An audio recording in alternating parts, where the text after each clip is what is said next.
guys, this is Neeraj from Tech Unbox. Friends, I have been using the Huawei Honor 8X from a very long time. I think I am using this one from almost 6 months. And this is a perfect time to give you guys a long-term review of this device. So ladies and gentlemen, I present you the review of Huawei Honor 8X after 6 months. So without wasting any more time, let's get straight to the video.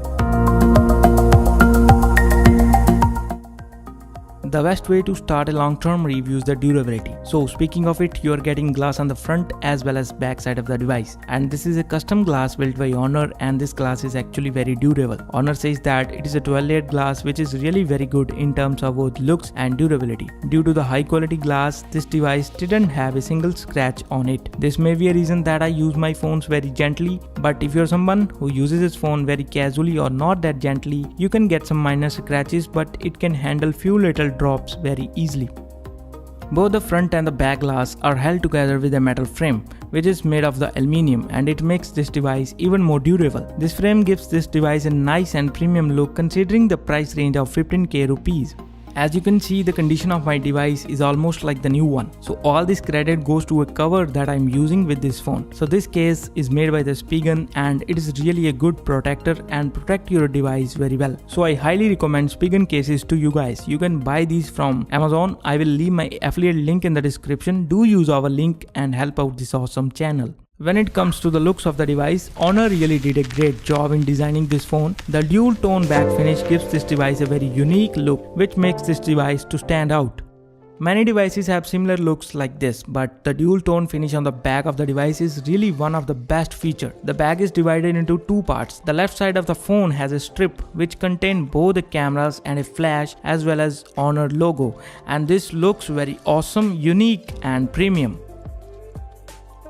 The Kirin 710 chip paired with 4GB of RAM gives this device enough power to perform most of the operations very smoothly. In day-to-day usage like making calls, using Instagram, Facebook, YouTube and other similar apps like this, the phone really flies and I didn't notice any major lag. When it comes to the heavy gaming tasks such as playing PUBG or Asphalt 9, so considering PUBG as an example, you can play only at high frames. No ultra or extreme frame settings are available on this phone because of its power. So when it comes to the medium graphic settings, the game is easily playable at 30 frames per second, which is not bad at this price point. For me, I have not played much on this device because I play PUBG at extreme settings on my iPhone XS Max, so it spoiled my gameplay at 30 frames per second. But if you are someone who has not played at 60 frames per second, then this should not be a problem and you can easily get chicken dinners with this device.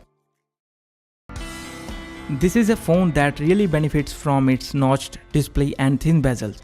The 6.5-inch LTPS LCD totally dominates up front with only a small bezel at the bottom, thanks to the fingerprint sensor being on the back. The 2340 by 1080 display equates to a crisp 397 pixels per inches and everything looks very nice and sharp. The display has a 19.5:9 ratio, which is close to the standard 21:9. This display is great for watching movies with vibrant colors and respectable viewing angles. The screen is also nice and bright with a sensible auto brightness setting to adjust to ambient conditions.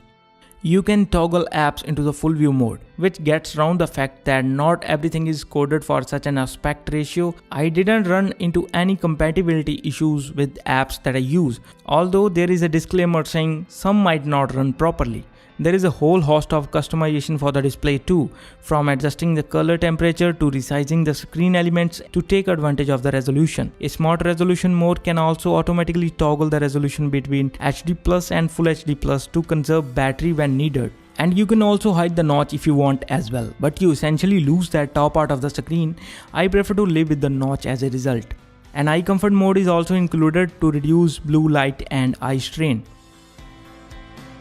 Honor's cameras have proven to be the highlight feature of their product. They are adequately blessed with the AI capabilities that, depending on where you stand, can augment or ruin the photos that the phone takes. It is same for the Honor 8X. There is a 20 megapixel camera with f1.8 aperture combined with a 2 megapixel depth sensor. The camera on the back is capable of taking AI-enabled portrait shots where you can change the depth of field in real time. Up front is a 16 megapixel f2.0 sensor which can take selfies with portrait lighting effect.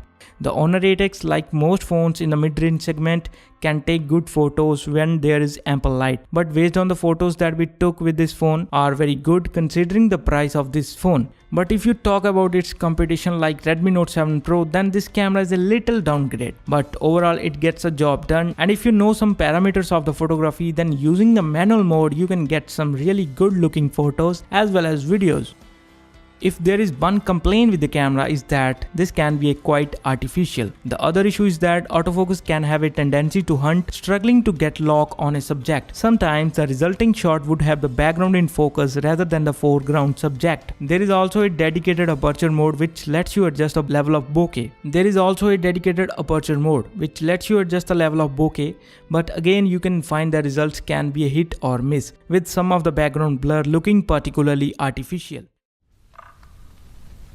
The Honor 8X has a 3750 mAh battery, which is certainly towards the large end of the scale. Honor says it adopts intelligent power saving technology to get up to 33% more battery life. The Honor 8X stamina is certainly one of its strongest points. There is absolutely no risk of it not seeing you through a day of journal use.